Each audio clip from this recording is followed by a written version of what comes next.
매주 월요일 새롭게 선보이는 코너죠. 국민청원 새로 고침 시간입니다. 청와대 국민청원 게시판에 올라온 청원 가운데 많은 지지를 받긴 했지만 아쉽게 답변받지 못한 청원, 그 사연들을 모아서 속 시원하게 대답해드리는 그런 시간. 오늘 새로 고침할 청원은요. 고액 연봉 1위 국회의원, 일은 제대로 하고 있나요? 라는 제목의 청원입니다. 2366명이 동의했어요. 동의 숫자가 많지는 않죠. 그런데 비슷한 내용의 청원이 이미 여러 곳 분산되어 있어서 대표해서 한 가지 청원 내용만 소개해드립니다. 먼저 그 청원의 내용 들어보시죠.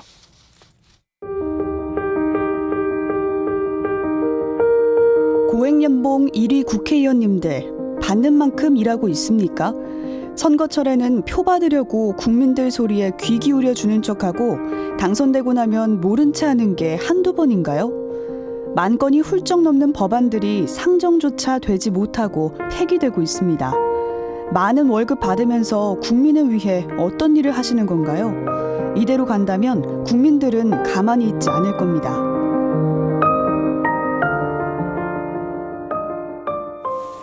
네, 고액 연봉 1위 국회의원 일 좀 제대로 하도록 만들어보자, 이런 청원인데요. 이 청원 새로 고침 답변해 주실 분으로 불출마 선언하셨죠? 더불어민주당의 표창원 의원을 초대했습니다. 어서 오세요. 네, 안녕하세요. 네, 불출마 선언한 후에 더 바빠지셨죠?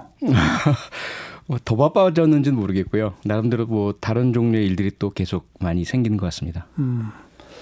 정치를 계속 잘해보겠다라고 할 때 사람들이 막 옆에서 박수치고 그래야 되는데 네. 이제 정치 그만한다 그러니까 박수치죠.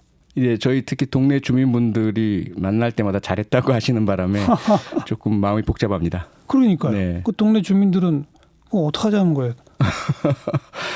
주로 어르신들인데요. 네. 저희 아파트에 사시는 분들이 많이 그 60, 70대, 80대 어르신들이 많으신데 정치에 대해서 상당히 좀 염증을 많이 느끼신 것 같아요. 그래서 정치를 한다는 것 그 자체, 국회의원을 한다는 그 자체에 대해서 좀 못마땅하게 생각들을 해오셨고 네. 제가 이웃으로 오래 같이 살았다 보니까요. 네. 그만뒀다고 하니까 상당히 칭찬을 해주셔서 마음이 좀 무겁고 부담스럽습니다. 지금 이 국민청원 새로 고침에 국회의원들 일을 제대로 안 한다. 이거잖아요. 네. 그래서 정치에 대한 염증을 갖는 거 아닙니까? 네, 바로 그것 같습니다. 네. 20대 국회가 최악이었다라고 본인 스스로 얘기하면서 불출마 선언하셨죠. 네. 근데 17, 18, 19대 때도 매번 이때가 최악이라고 그랬었거든요. 네. 그런 기사를 제가 본 것 같기는 한데요. 특히 20대가 더 최악이었어요, 정말? 네. 그건 통계상으로도 입증이 되고요. 어떤 통계요? 법안 처리율이라든가 또 상임위 개최율, 또 법안 심사 소위 개최율 이런 것들이 20대가 현재까지는 이제 최악이고요. 앞으로 몇 개월 남긴 했지만 이제 선거가 있어서 거의 회복하기는 어려울 것 같고요. 그런 통계상의 지표만이 아니라 하더라도 탄핵을 거치면서 정쟁이 좀 극단화됐지 않습니까? 그러면서 보이콧 그걸 10여 차례 넘게 이루어졌고요.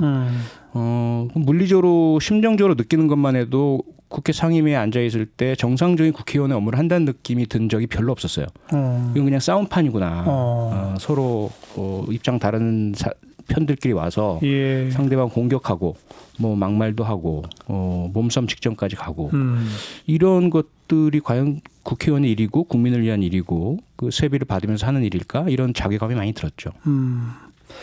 왜 그런다고 생각하세요?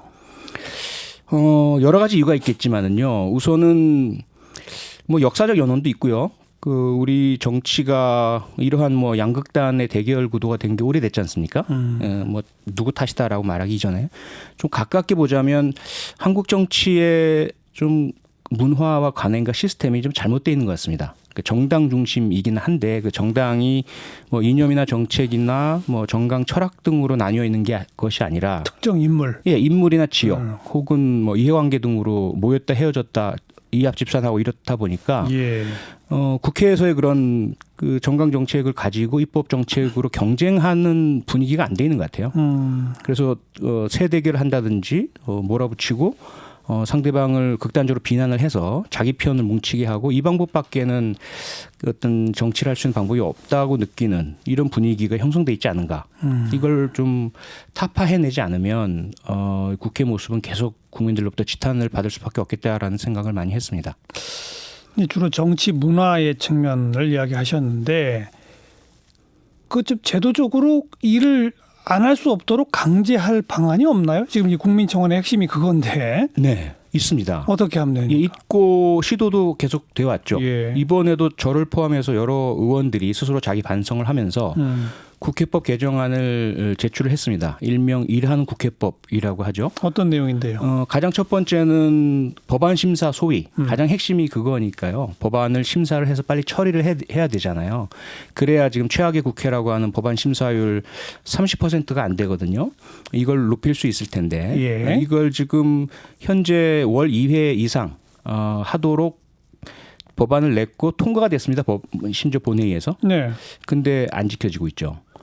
그리고 또 하나는 아니 그러니까 통과돼서 시행에 들어갔는데 네. 안 지켜도 무슨 벌칙 조항이 없군요. 네, 벌칙 조항이 없도록 통과가 됐고요. 그리고 애초에 법안 초안은 주 1회 이상이었는데 네. 일부 의원들이 강하게 반대를 하면서 월 2회로 상당히 완화가 됐고요. 그마저도 처벌이 없고 강제가 아니다 보니까 그 법 통과 이후에 상임위 운영 상황을 보니까 대부분이 월 0.7회, 8회 정도 수준밖에 안 됩니다. 예. 월 2회 이상이 아닌 거죠. 그럼 그런 법은 뭐하러 만들었어요? 제대로 해보자고 만들었는데 그렇습니다. 법안 예. 처리와 심사 통과 과정에서 예. 많은 변화들이 일어나니까요. 이해관계가 개입이 되고 특히 이제 정당의 법안 심사를 하는 위원들이나 그 상임위에서의 의사결정이 이루어지는 예는 거의 없고요. 대부분 정당의 수뇌부에서 그러니까요. 결정 내리는 게 내려다 꽂히는 방식으로 이루어지니까 네. 참 그런 문제들이 발생하는 것 같습니다. 그러면 뭘 어떻게 또 바꿔야만 제도적으로 일하는 국회를 강제할 수 있는 거예요? 그래서 일단은 그 이외에도 사실은 뭐 상임위나 본회의 등의 무단 결석하는 의원들의 세비를 1회당 월 세비의 20%씩 삭감하는 무노동 무임금 법안도 제출됐지만 통과가 안 됐고요. 그럼 5번만 결석하면 세비가 제로네요? 네, 한 달 세비가 제로가 되는 거죠. 예. 네. 예. 그리고 국회법상의 의원 징계 사유 중에 그 불출석 등을 넣어서 징계를 하도록 하고 3회 이상 무단 결석을 하면 상임위 활동을 정지시키는 이런 이제 징계 방안도 제출됐지만 통과가 안 됐고요. 네. 그리고 이제 미국이나 영국의 사례처럼 독립적인 국회의원의 비윤리 불법 활동에 대한 조사를 할 수 있는 국회윤리조사위원회도 제출됐지만 역시 통과가 안 됐고요. 이런 것들이 국민청원에 담겨 있는 뜻을 구체적으로 법으로 만든 것인데요. 그걸 그대로 받아만 들여주면 한 번씩 국회가 더 일을 잘하는 국회가 될 텐데 정상적인 법안 처리가 되지 않다 보니까 안 되고 있는 것 같습니다. 바로 국회의원들 일하도록 강제하는 법률안도 국회의원들이 만들어야 한다는 거. 네. 이게 참 모순적이잖아요. 네네. 그죠?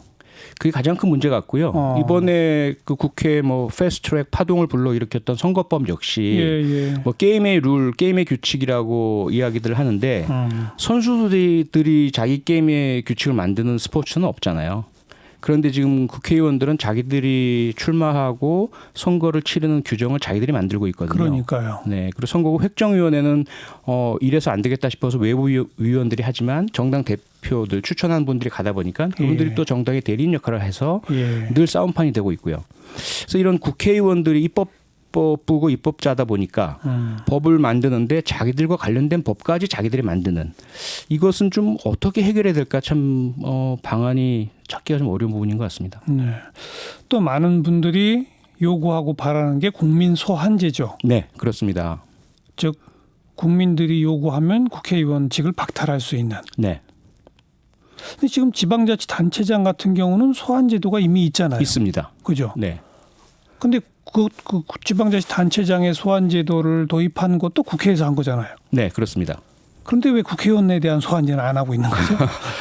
그러니까 대한민국의 선출직 공무원 중에서 대통령도 탄핵이라는 제도가 있어서 임기 중간에 제대로 못하거나 국익에 반하거나 국민 뜻에 반하면 도중에 소환될 수 있는 제도가 되어 있고요. 그러니까요. 지방자치단체장이나 지방의원들조차도 예, 소환이 예. 가능하거든요. 예. 그런데 국회의원만 오직 임기를 다 마치도록 돼 있죠. 어. 여기에 이제 문제는 헌법적인 보장. 그 헌법제 45조와 46조에서 국회의원은 직무상 행한 발언이나 표결로 국회 밖에서 책임지지 않는다. 그러니까 면책 특권이죠. 네, 면책 특권이죠. 네. 이것 때문에 국민 소환을 한다는 거는 결국 그러한 그 국회에서의 표결이나 발언에 대해서 우리랑 뜻이 다르니 너 내려와라 이런 거 아니겠느냐라는 거고요. 또 하나는 46조의 헌법제 46조에 보면 국회의원은 특정한 그 국민이나 이익 단체가 아니라 국민 전체의 대변자고 국민에게 평가받는다라고 되어 있어서 예, 예. 만약에 이제 일부의 국민들이 그 소환을 하자고 한다면 그 헌법 조항 위반이다 이렇게 이제 이야기를 하고 있는 것이거든요. 그런데 사실 그러한 주장이 있긴 있지만 그 또 다른 많은 전문가들의 의견은 그 헌법 정신에 위배되지 않는 방향으로 얼마든지 국민 소환제를 만들 수 있다. 예. 요건 자체를. 예. 그래서 직무상 행한 표결이나 발언 때문이 아니라 그들이 뭐 비윤리적인 행위 그리고 국민의 상처를 주는 잘못된 막말 전반적인 행태가 국가나 국민의 이익에 반한다면 그런 것들은 얼마든지 국민 소환을 해도 헌법 위반되는 사안이 아니지 않느냐 이런 이제 팽팽한 의견의 네. 대립이 있는 것 같습니다. 그래서 일각에서는 국민 소환제 도입하려면 개헌이 필요하다고 그러고 네, 네. 일각에서는 개헌 없이 그냥 입법할 수 있다고도 하고 맞습니다. 그거지 않습니까? 네, 그렇습니다. 예. 그래서 이번에 사실은 지난 2018년에 정부에서 마련한 개헌안에는 그 조항이 들어가 있습니다. 그렇죠. 네, 그런데 그 개헌안이 야당의 반대로 그 받아들여지지 못했고요. 그리고 개헌 자체가 무산되어 버리는 바람에 네. 국민 소환에 대한 그런 헌법적인 논란을 없애버릴 수 있는 기회를 날려버렸죠. 네. 그러니까 국회법이나 정당법이나 이제 이런 것들을 좀 손을 봐가지고 일을 할 수밖에 없도록 강제하는 조항들 쭉 여러 가지 열거해 주셨습니다만 입법 안 되고 있다. 네, 국민 소환제 도입 안 되고 있다. 네, 그리고 아까 잠깐 언급하셨는데 국회 윤리위원회에서 네. 자체적으로 징계라도 좀 제대로 했으면 좋겠다는 거 아니겠습니까? 네, 그렇습니다. 지금 우리 국회 윤리위원회에서 그것도 다 국회의원들이 차지하고 있는 거죠? 네, 국회 윤리특별위원회인데요. 그러니까요. 위원들이 전부 국회의원이고 그러니까요. 자문위원회라고 이제 외부 전문가를 위촉하긴 했지만 예. 이분들에게는 권한이 없다 보니까 예. 실제 징계 여부 결정은 국회의원들이 하고 그것도 대부분이 당리당략에 따라서 예. 자기 당 의원은 보호하고 남의 당 의원은 자꾸 징계 의결하려고 하고 예. 이래서 거의 징계 의결은 이루어지지 않고 있는 현실이죠. 그래서 아까 언급하신 국회의원으로부터 독립된 네, 국회의원 윤리조사위원회 네. 이건 어떻게 구성을 하자는 거죠? 영국이나 미국의 사례를 많이 참조를 했고요. 그래서 전현직 국회의원이 아닌 자 네. 중에서 예. 국회의장 등이 이제 추천을 해서 예. 구성을 국회 의결에 따라서 청문회도 하고요, 결성을 하고요. 그래서 이분들은 국민이 일정수 이상 조사 요구를 하면 조사를 하도록 하고 그리고 윤리나 법 위반 사안이 있다라고 판단되면 역시 조사를 하도록 네. 수사와는 좀 다르죠. 네. 조사를 통해서 만약에 징계에 해당되는 윤리나 법 위반 사안이 있다라고 판단되면 국회의장에게 징계를 해달라고 요구할 수 있는 네. 이런 권한을 부여하는 예. 독립된 위원회로 일단 법안 구성을 했습니다. 예. 근데 그 위원을 구성하는 것도 또 각 정당이 의석수에 따라서 나눠 먹게 하는 거 아니에요? 아무래도 그러면 사실은 효과가 또 없을 거 아닙니까? 그러니까 그 시스템이 완전 무결할 수는 없고요. 그러면 또 다시 예를 들어 대통령이 임명하면 입법권에 대한 행정부의 그렇죠. 월권이나 예. 침해 또 예. 국회 장악 이 문제가 대두가 될 거고요. 또 사법부에서 임명해도 또 그렇게 될 테이기 때문에 선출직의 특성상 그러한 그 국회에서의 추천, 정당 추천은 어쩔 수는 없을 것 같은데요. 다만 그렇다 하더라도 국회윤리위원회 자체가 국민들로부터 또 평가를 받기 때문에 그 역할만큼은 제대로 이루어지지 않을까라는 그런 제도상의 또 운영상의 문제는 있겠지만 네, 제도상의 어떤 한계는 그 정도 선에서 좀 마무리될 수밖에 없지 않나 싶습니다. 좋아요. 구성은 그렇다 치고 네. 거기서 조사를 해가지고 징계를 국회의장한테 건의한다 그랬잖아요. 요구. 네네. 그럼 그 요구는 반드시 따라야 된다라는 조항이 있어야 되는 거 아니에요? 반드시 따라야 된다고 하면 또 역시 그 헌법상 문제가 제기가 되고요. 선출직에 대해서 선출되지 않은 권력이 징계할 수는 없기 때문에 네. 다만 징계 의결 결과를 특정 기일 내에 회신하도록 은 정할 수 있거든요. 예. 그래서 그렇게 정해놨습니다. 만약에 이 법안이 통과만 된다면 국회는 또 국회의장은 부담을 지게 되죠. 독립된 조사위원회에서 조사를 거쳐서 그 공개를 통해서 이 네. 국회의원이 이러이러한 사유로 이러이러한 행위에 대해서 이러이러한 국회법 위반 사안이 발견되었으므로 징계를 요구하오니 뭐 30일 내에 회신하여 주시기 바랍니다. 이렇게 된다면 국민들은 지켜보고 계실 테고 국회와 국회의장은 30일 내에 국회특별위원회를 가동해서 징계 의결을 하든지 아니면 징계를 안 하겠다는 내용을 공개하든지 예. 그럼으로써 국민적 비난을 감수하든지 예. 이렇게 되는 거죠. 여론의 압박을 네. 우선 좀 하자 이거로군요. 그렇습니다. 자, 이렇게 뭐 몇 가지 법 개정 아니면 국민 소환제 도입 또 국회 윤리조사위원회 설치 이런 것 외에 또 어떤 게 있을까요? 결국은 뭐 선거가 최종적인 심판이 될 테고요. 4년간 힘드시겠지만 현재로서는 그 보시고 평가한 것들을 이제 다가올 총선에서 뭐 표현해 주시는 것 그리고 언론의 감시, 국회와 국회의원 또 정당에 대한 그러한 비판 이런 부분들이 현재로서는 이제 사용 가능한 국회 일하게 만드는 방법이라고 생각이 됩니다. 국회 선진화법도 조금 손봐야 되지 않아요? 국회 선진화법에 대해서도 많은 이야기들이 있고요. 그러니까요. 서로 다른 그 개정 요구들을 하고 있고요. 예. 패스트트랙의 경우에도 한쪽에서는 그 패스트트랙의 심의 기간을 줄여야 된다. 실제로 빠르게 그러니까 될 수 있도록 그다음에 이제 요건도 완화해야 한다. 라는 주장을 하는 반면에 반대로 이번에 그 패스트트랙의 쓴맛을 본 정당이나 의원들은 이 패스트트랙 제도 자체를 없애버리거나 예, 요건을 더 강화해야 한다 이렇게 주장을 하고 있기도 하고요. 네. 그리고 그 직권 상정 부분도 그 뭐 국가 비상사태라든지 별난 이런 것이 아니면 직권 상정을 못하도록 해두고 있잖아요. 그런데 직권 상정의 틈을 더 열어야 한다. 이러한 국회 선진화법 개정안을 내는 분도 계시죠. 아이고. 아무튼 선거철만 되면 일하는 국회 만들겠습니다. 우린 이런 공약 내세웁니다. 다 해놓고 정작 국회 문 열리면 그 입법은 안 하고 이 악순환 21대 국회에서는 좀 끊었으면 참 좋겠고요. 네네. 이제 6월 달 이후에는 무슨 일 하실 겁니까? 자유롭게 할 수 있는 일 하고 싶고요. 뭐요? 정치하기 전에 뭐 방송, 글쓰기, 강의 그런 걸 해왔으니까요. 네. 뭐 똑같이 그렇게 하고 살아가고 싶습니다. 주로 과거에는 이제 이 범죄 관련된 그런 쪽이었다면 이제는 정치 개혁에 대한 얘기를 더 많이 좀 하셔야 될 것 같네요. 그러니까 정치 개혁에 대해서 어떤 당파나 어떤 한쪽 이익이 개입되지 않는 그러니까요. 그런 말씀은 드리고 싶고요. 다만 그것이 또다시 뭐 정쟁이나 한쪽 편들기나 이러한 부분으로 사용되지 않도록 하기 위해서 정치와 관련된 이야기는 최대한 자제할 생각입니다. 아, 그래요? 네. 알겠습니다. 자, 국회의원 제대로 일 좀 하게 합시다. 국민청원 새로 고침해봤어요. 더불어민주당 표창원 의원 고맙습니다. 고맙습니다.